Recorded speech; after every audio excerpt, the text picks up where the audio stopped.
54.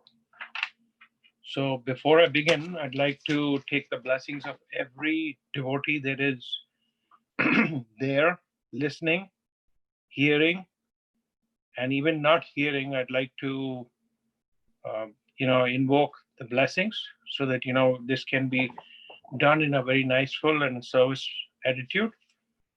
So let us begin.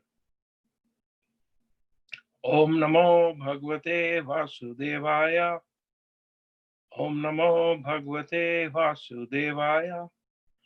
Om Namo Bhagavate Vasudevaya. Like I said, Canto 1, Chapter 7, Text 52. Nisamya Bhima Gaditam Draupadasya Cha Chaturbujaha Alokya Vadanam Shakhir Idam Aha Hasan Eva. Translation: Chaturbuja, the four-armed one, or the personality of Godhead. After hearing the words of Bhima, Draupadi and others saw the face of his dear friend Arjuna. He began to speak as if smiling. Purport by His Divine Grace A.C. Bhaktivedanta Swami Srila Prabhupada. Let me read this one more time for you. The translation: Chaturbuja, the four-armed one, or the personality of Godhead. After hearing the words of Bhima, Draupadi, and others, saw the face of his dear friend Arjuna, and he began to speak as if smiling. Purport by His Divine Grace A.C. Bhaktivedanta Swami Srila Prabhupada Ki Jai. Lord Shri Krishna had two arms, and why he is designated as four-armed is explained by Sridhar Swami. Both Bhima and Draupadi held opposite views about killing Ashwathama. Bhima wanted him to be immediately killed, whereas Draupadi wanted to save him. We can imagine Bhima ready to kill, while Draupadi is obstructing him. And in order to prevent both of them, the Lord discovered another two arms.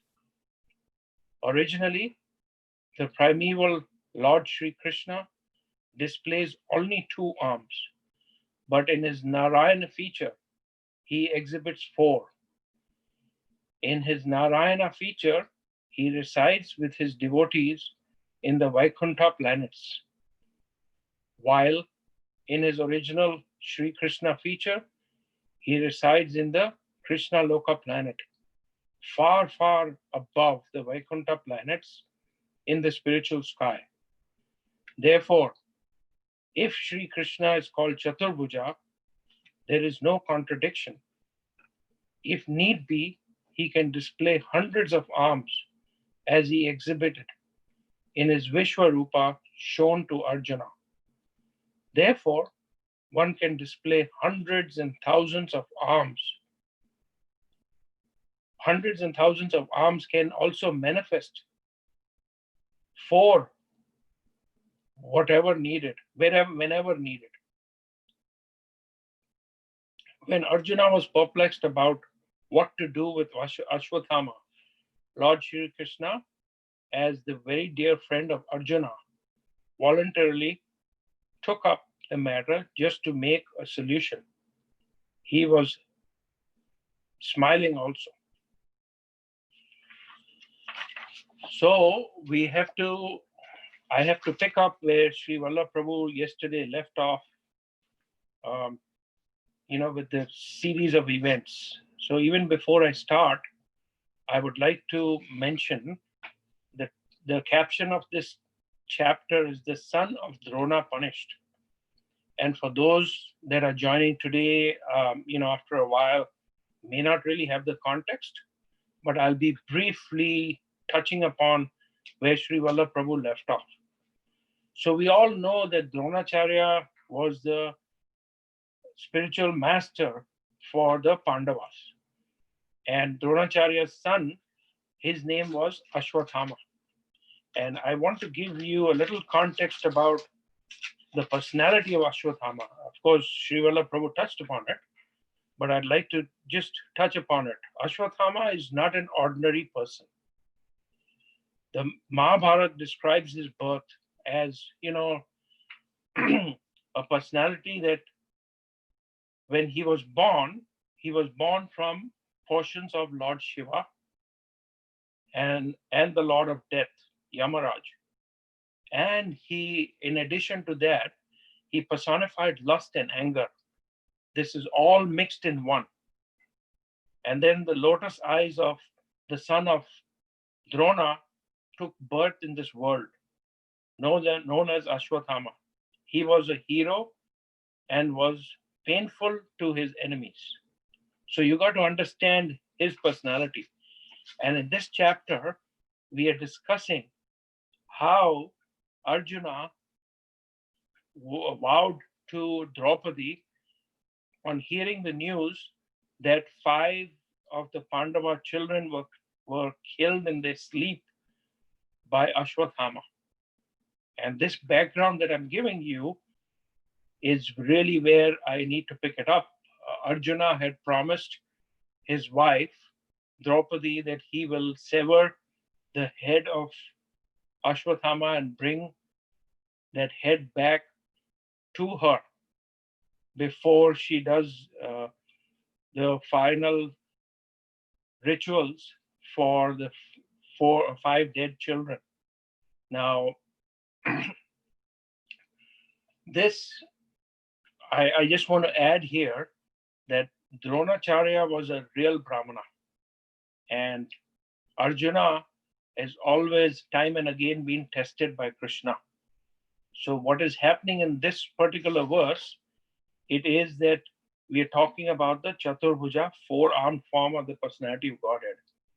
The translation is very simple. It says that the personality of Godhead, after hearing the words of Bhima was very much opposed. He is a ferocious man, ready to take revenge on hearing the news that 5 of the children were killed in their sleep, which is supposed to be very cowardly in the context of warfare. When somebody is unarmed, does not have a chariot, is asleep, anything after dusk is a no. We don't do that stuff. But a very cowardly act, in the rage of anger, Ashwathama went and slayed the 5 children. He was thinking in his mind that he's taking care of the 5 Pandavas. But it so happened that he killed the children in their sleep, and then he carried the heads to Dronacharya. Not Dronacharya, but to his Duryodhana, Prabhu. Duryodhana. Yes, he carried it to Duryodhana, thinking that he's going to be rewarded. And what happened is Duryodhana was really, really upset after hearing the fact and seeing that he brought the children. He killed them in their sleep, although Duryodhana was on his deathbed.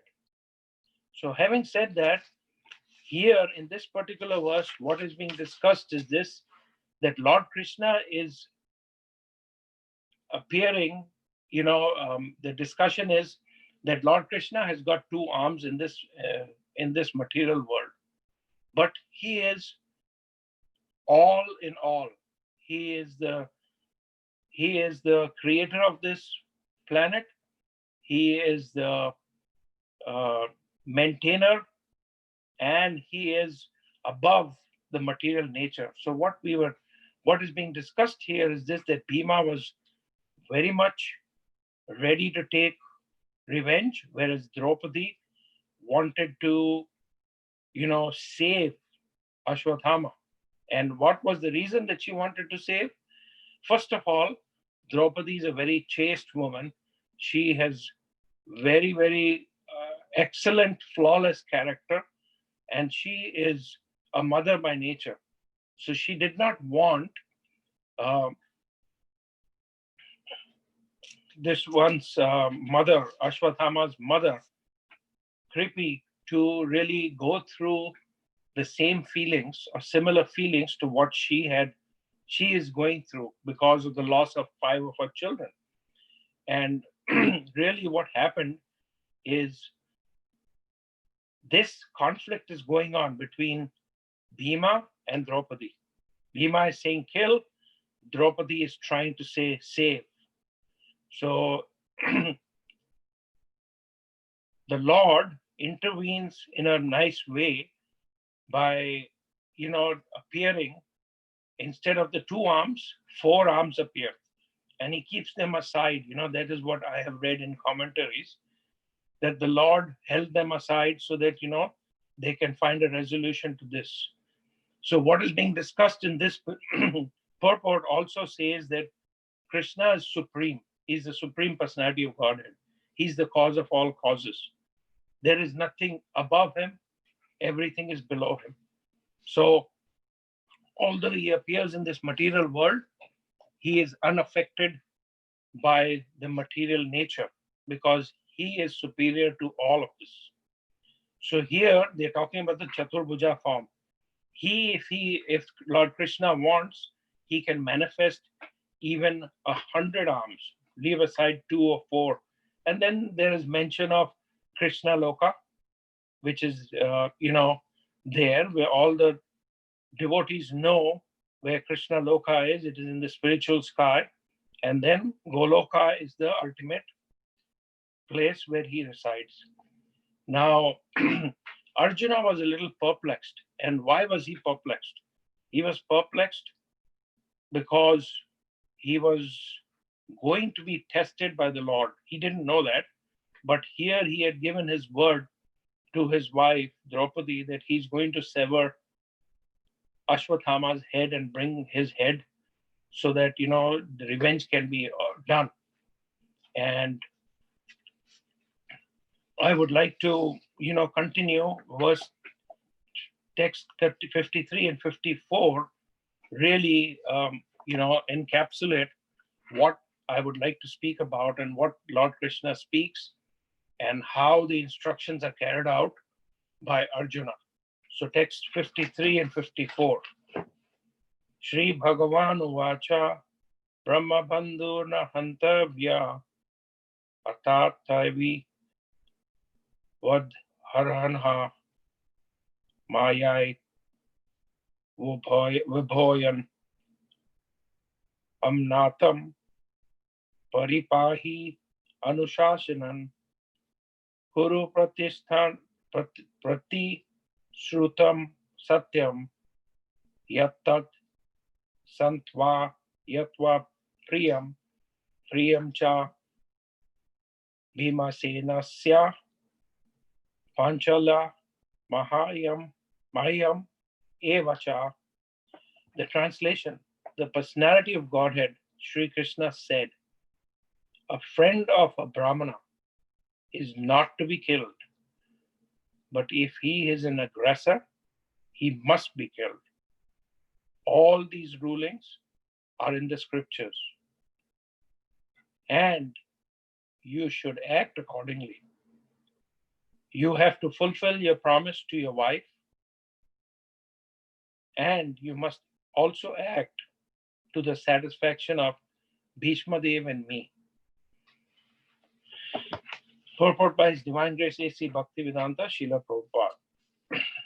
Arjuna was perplexed because Ashwatthama was to be killed as well as spared according to different scriptures cited by different persons.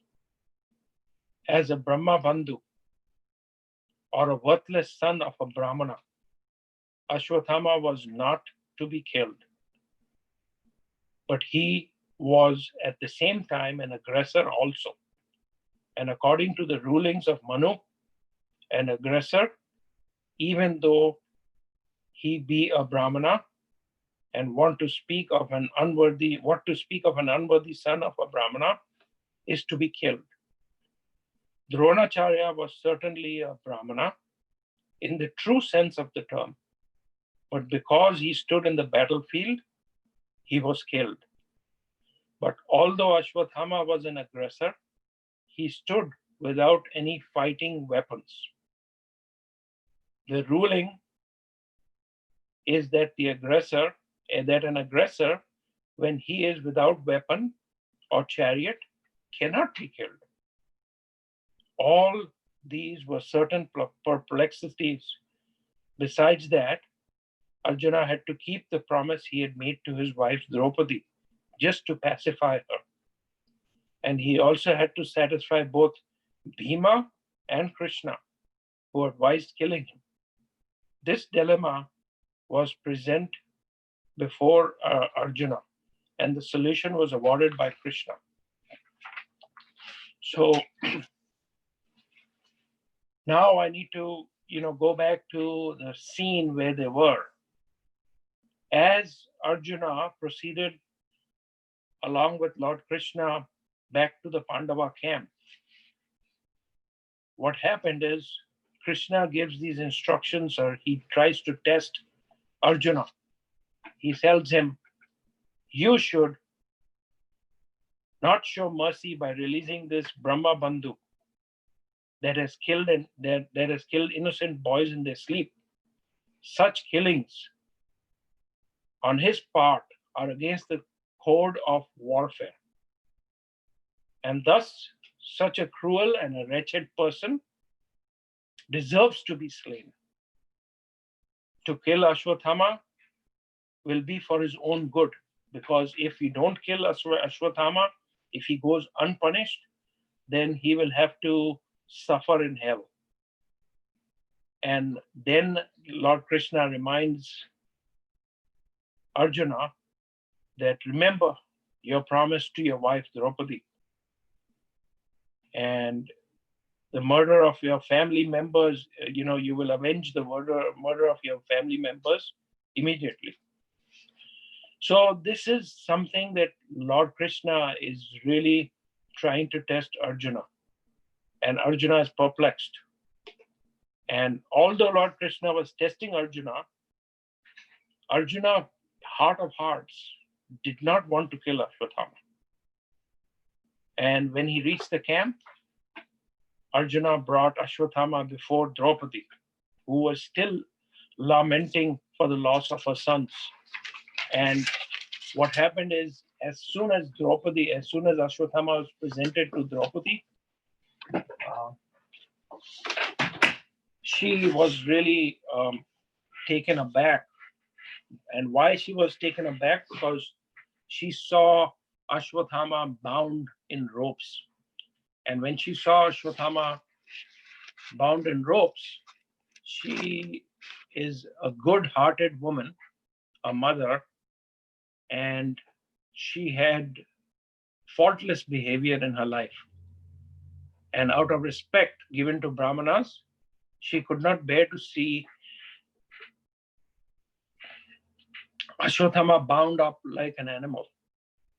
And Draupadi, thus, she pleaded to Arjuna. And what she told him is, release him. For since he's a Brahmana, he is to be considered a spiritual master. She's not talking about him personally, but she's discussing that the son of a Brahmana, because she was referring to Dronacharya.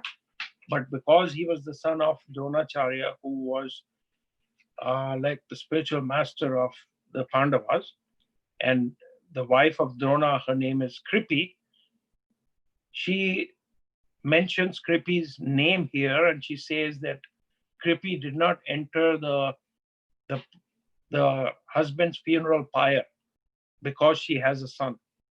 And in those days, what used to happen is if the husband died and somebody did not possess a son, then they would jump into the funeral pyre as a sign of, that was the tradition at that time. And Draupadi was feeling really, really bad about the whole thing. She said, I do not want to see Kripi continually crying like me, similar to me, because I'm going to be grieving my son. My sons. In this case, Kripi would be, if we do anything to Ashwathama, if we kill him, then she's going to have a similar feeling. And also, there was one more reason to this. And that reason is this, that when a Kshatriya offends and enrages the Brahmana, that anger will burn up the entire royal family. So Draupadi had her reasons, which she expressed to Arjuna not to kill him. But at the same time, what was going on is, like we read, Bhima was ready to take his club and knock Ashwathama off. But the Lord intervened. He had appeared with 4 arms, separated them, and now Arjuna is being tested by the Lord. And whatever Draupadi felt, Yudhishthir Maharaj fully supported Draupadi's statements. And then Nakula, Sahadev, Satyaki, and Lord Krishna and Arjuna. What happened is they and the ladies and all that were present unanimously agreed with the king. Bhima disregarded everything, and he recommended that Ashwathama be immediately killed. While Bhima was, preparing to strike Ashwathama, and Draupadi, who endeavored to restrain him, Lord Krishna suddenly manifested another 2 arms while interfering. And while gazing at Arjuna, perplexed, Lord Krishna smilingly declared, a Brahma Bandhu should not be physically harmed. But if he becomes an aggressor, you must fulfill. And my dear Arjuna, you must fulfill your promise. So he is giving Arjuna a test. And Arjuna, although heart of hearts, he did not want to kill Ashwathama, he understood and he realized that the Lord has got a bigger purpose for testing him. And Arjuna could not understand his intentions. So with the sword in his hand, without severing, not touching Ashwathama's neck or anything, he severed both the hair and the jewel from Ashwathama's head. And what does that signify? That really signifies the respect of an individual being taken away. It is far greater than death. And in this particular case, what was happening is the jewel was there to protect Ashwathama. And the hair, the significance of the hair is that all the respect is gone away, all the power is gone away. And what was going on, the son of Drona had already lost his luster due to his infamous act. And now with the loss of his jewel, his strength became greatly diminished. Ashwathama was then untied and driven out from the Pandava camp, which for a Shudra, which for such a great hero was a humiliation worse than death. So this is where we are in this particular text.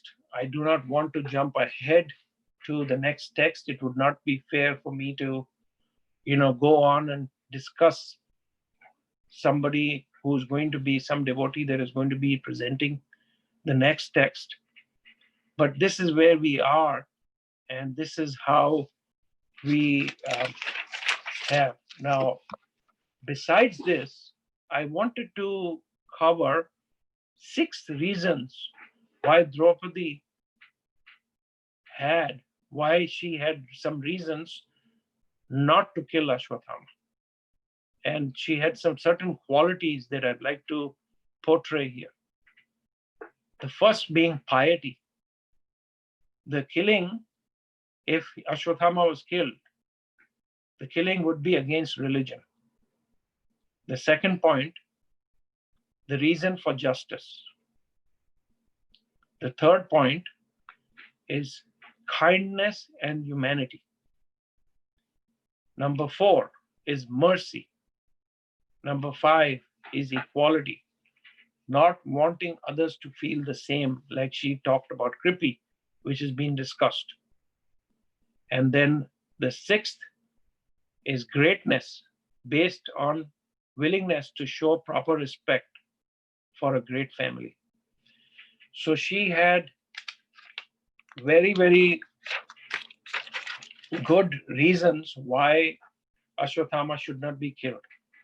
Now, the other aspect that we need to keep in mind is that Krishna had taken both sides. He has stated in various verses here in this chapter that Ashwatthama should be killed. 1:7:39 states that, and thus agreed with Bhima. Ashwatthama should be killed. But then in 1:7:43, 49 and 50, he thus agreed with Draupadi and Yudhishthira and others that he should not be killed. Then again in text 53 and 54, which we covered today, Krishna instructs Arjuna to satisfy everyone to kill Ashwatthama and spare him. So both the instructions are there. He then inspires with intelligence to accomplish this task in 1:7:55. So Ashwatthama, so having said that, I just wanted to cover one last point which I had noted. Ashwatthama once had said something about the jewel that he wore. And this jewel is more valuable than all the wealth of both the Pandavas and the Kauravas put together. If you wear this jewel, you need not be afraid of your enemies, need not be afraid of any disease, hunger, or thirst, and no harm will come to you from yakshas and nagas or thieves. So, keeping that in mind, when Arjuna cut off his hair as well as separated him from the jewel, you can imagine the humiliation that Ashwatthama has been through, because this is how he felt about the jewel that was, very close to him. Once he was separated, he was totally crushed and finished. So I think I need to stop here, although it was short verses. If there are any questions, I will attempt to answer. Otherwise, we'll come back to you. So if anybody's got any questions, comments, please do share with us.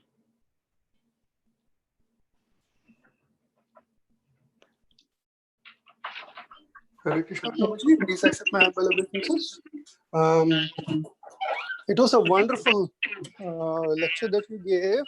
You nicely summed up, the 6 reasons why Draupadi did not want, Ashwatthama to be killed. However, there's something that is going on in my mind. Maybe I'm wrong. Whenever we give justice or punishment, it is supposed to help in the atonement of the person. Maybe my understanding is wrong. However, here Draupadi, by pardoning Ashwatthama and letting him go with frustration, so you have somebody, a living entity, going around with frustration and wanting to avenge. Whereas Chanakya Pandit very clearly says in a lot of places that you should not leave traces of the enemy also. You basically, he finds a thorn which pierces his leg, he takes it out, he burns it, puts it into the water and drinks it, the ashes also. So I'm struggling between the two, different views that are being presented. So please help me understand, Prabhuji. So, Prabhuji, it's a good dilemma that we all think that we need to destroy the enemy. It is not necessary that we destroy the body. Here in this particular case, if you really look and see that Lord Krishna had said, kill him, And then he said no. And then he said kill him. And then he said no. And then he tested Arjuna's capability, and Arjuna got this understanding. And what Arjuna did, how he avenged for it, is without killing the body, he took away his grace. And what is more shameful for somebody who is so high in esteem, and they think themselves to be the Lord and Master, and then the hair is cut off and the jewel is taken off, and you are disgraced and you're taken out. So if you really look at it, these were instructions, according to what I can understand, is these were instructions of Lord Krishna testing Arjuna that, hey, we need to avenge. And then he says, no, I, along with Yudhishthir and Draupadi and the others, really feel that, you need not to kill him. So, there were conflicting instructions, but, we've got to really look at beyond killing somebody physically. So what is it? It is a death to Ashwathama. And what you said is very true, because what happens is in this today's class, we discussed that Ashwathama was, not a Brahmana by his actions. So how do we avenge for something without physically killing somebody?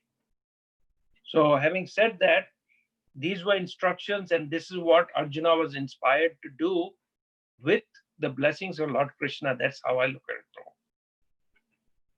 If anybody else has got any comments, you're really welcome to discuss this. Yeah, I have one final comment, Prabhuji. Thank you for explaining it. However, I'm still struggling with the point of atonement. So did Ashwatthama atone for his sins at all? Is there any, because, my reading a few years ago about in the first canto, I never read anything that said Ashwatthama repented what he did. My memory may be bad. So if there is something like that in the coming chapters, if somebody knows or please let me know, Prabhuji.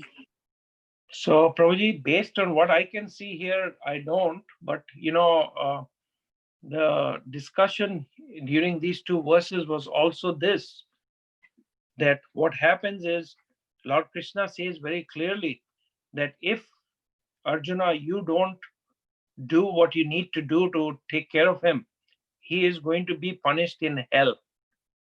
So you've got to understand that there is a blessing in disguise for Ashwathama in the instructions itself. Because what happens is, when somebody goes to the hellish planets, what happens? They suffer. But if you take care of that person here, which the first instructions, according to what I can see, was to kill him, so that we can take care of it. And then the second instructions were don't kill him. So you can understand, I don't have a direct answer for you there, Prabhu, but what I can understand, it is compassion also, if you really look at it, that he is being spared his life, his human life, but he's being disgraced. And what more of a disgrace can, how can a Brahmana or a real, warrior, son of a spiritual master, how can he function with such humiliation? How can he live his life? I don't know the fact whether Ashwathama, what he did with his life, I'm not sure if it was discussed further, but if somebody knows, please share. Thank you, Prabhuji.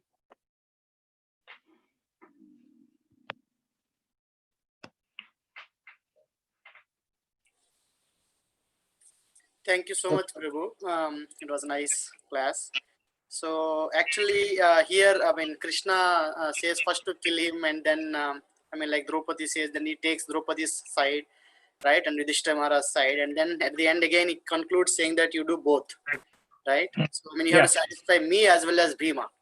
Right. So Arjuna, Draupadi and others. I mean, it's like Krishna is, it's not directly like in the Bhagavad Gita. Krishna kind of completely negates what Arjuna says. Here is trying to satisfy all his devotees' wishes, right? So, I mean, the Draupadi's compassion and I mean, the Bhima's anger is trying to, I mean, suggesting Arjuna to act on them simultaneously. So I mean, that is what I was just thinking. Is not taking on one side Krishna. So here he's trying to satisfy all his devotees by suggesting Arjuna to do both. So and Arjuna applied his intelligence. And I was just thinking, Prabhu, actually even Radha Kunja Bihari Prabhu's question, Ashwathama doesn't atone even after doing all these things. Again, he tried to kill Parikshit Maharaj later on, right? Yeah. Yes. So I mean, Yes. he did not even atone. So he was even trying to do that as well. But I mean, I'm thinking. I mean, there are different levels of niti, or right. So it's not just on the like what Chanakya Pandita says is not always like. I mean, it's true in one sense, but it's in a different platform. It is not true. Like for example, I'm just trying to relate what Arjuna gave me different reasons in the Bhagavad Gita, right? So why not to fight, right? So all of those reasons, if you look separately, they look very valid, right? I mean, they're very valuable reasons. But then Krishna takes to a different platform altogether. So here also, I mean, Krishna, I mean, it could have been right by killing him directly, but he would not have acted that. I mean, again, right? But then Krishna did again. I mean, it was in a different platform. I'm thinking, so not on directly on the what Chanakya Pandita says. That may be true at that. I mean, at that level. But if you go to higher level, and Krishna's wishes or his devotees' wishes are more thing, and also their compassion is coming here. So that's what I'm thinking. So. That's very nice, Prabhu. Thank you for sharing. And yes, and see how expertly, I really have to highlight this, that how expertly Arjuna was guided by Lord Krishna. And you see, we've got to look at the intention of Arjuna. Arjuna he did not really desire to kill him, although he promised his wife, right? Yeah. But look how Krishna inspires Arjuna to take the right decision. Arjuna could have severed his head, right? Yeah. But because of the guidance, because of the thought-provoking questions that he had put forward, and because of the reasoning that he did, and he appeared with 4 arms and he separated both Draupadi and Bhima so that he pacified them, then Arjuna stood up to the test again. And we have to realize this again. I'm really repeating it, that the bodily platform, killing somebody on the bodily platform, is not the end. Yes. So we've got to look at it from every aspect. And yes, these are very valid questions, and thank you for sharing. And if we don't have any further questions, I think I'm done. Unless we would like to discuss something or some topic that is not related to these verses. Hare Krishna Prabhu, thank you so much for a nice discussion. This is so nice to, it has been going for past few weeks, how we have to use our intelligence, and it's not one way or the other. And these verses are actually bringing that to, the closure or the balancing thing. Because past verses, they were saying one is so strongly, supporting why he has to be killed. And on the other hand, why he should not be killed in the verses that Draupadi and Arjuna were talking about. I was thinking, in lines with Lingaraj Prabhu's sharing, it's not easy for us to, understand in a sense what is really right or wrong. And at times in my own life, I just don't want to take any decision and do any action because, it's not clear. But we can understand from here, it's not so much of, my own intelligence or even for that matter, like Chanakya Niti or like, Dharma, the that kind of shastras. I think Dharma Shastra, Artha, and Niti Shastra. It's really Krishna's will that supersedes. And I was remembering this, I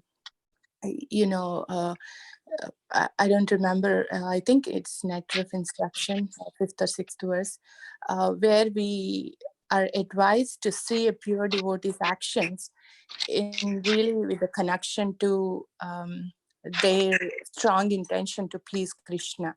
We may see apparently they're not following, what is right or what has to be done. But it's really coming from the inspiration. I mean, definitely for pure devotees, advanced devotees, I'm talking, not for people like me, where we may be mixed up. But I think that's where we may have to make that shift. I myself struggle so much, as Radha Kunjbihari Prabhu is sharing, because we have been brought up with certain kind of ideals and value system and say, okay, this is what you have to do, this is how it should be done. But when we see something, not in line with that, I'm not talking about Arjuna's action or something, even in our day-to-day life, our interactions with the devotees, we may see some kind of discrepancy. Even with the spiritual master or advanced devotees, why are they doing like this? This is not supposed to be done this way. But it's Lingaraj Prabhu so nicely brought up the Bhagavad Gita discussion. And I'm also thinking about this, Yudhishthir Maharaj's example. He never lied in his whole entire lifetime. And in one sense, if you see, why is Krishna asking him to, go beyond this dharma? But that's where I think for me, I'm understanding how we have to go beyond that, whatever that limitations of the dharma, whatever stuff that we have, those kind of preconceptions or pre-ideals, I would say.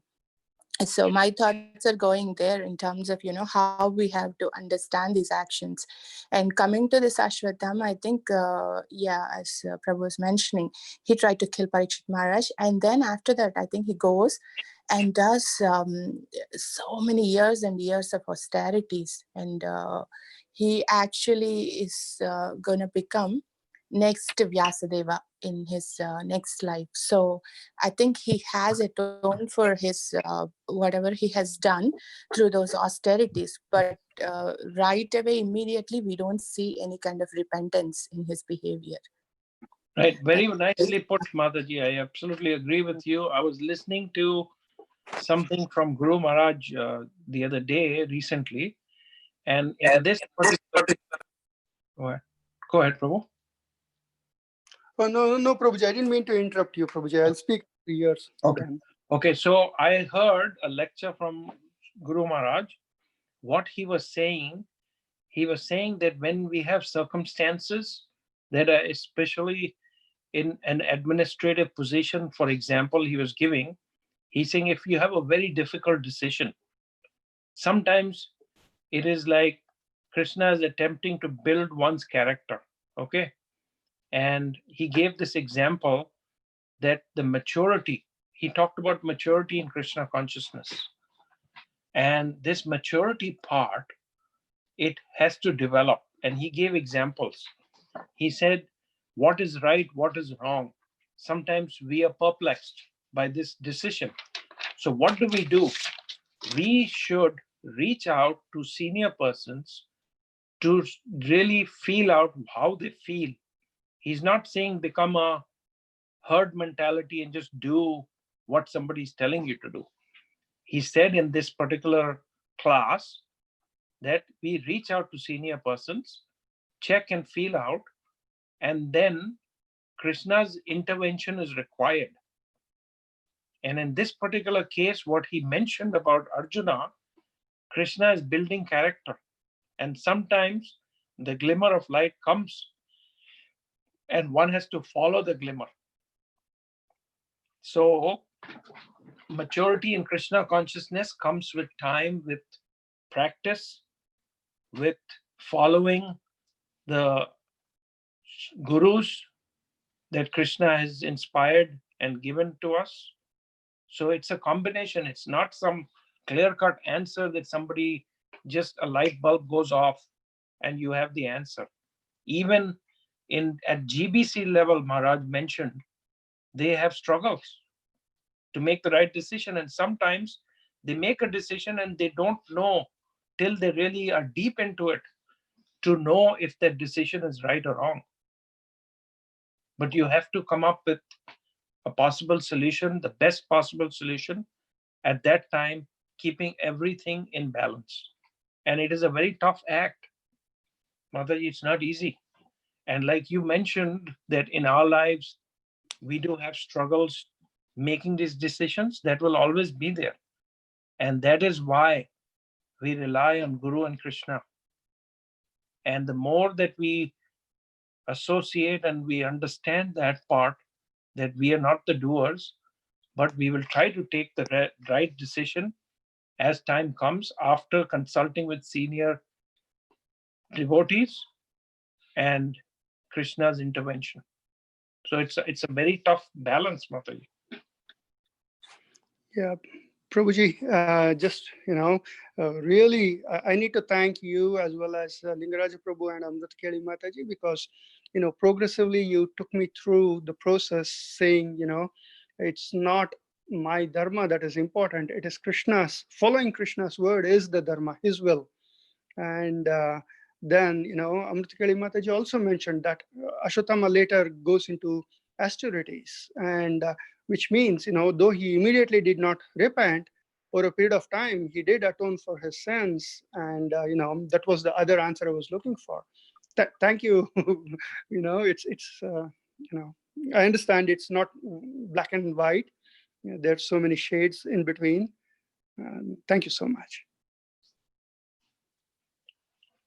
All right, Prabhuji, thank you very much. Srila Prabhupada ki jai.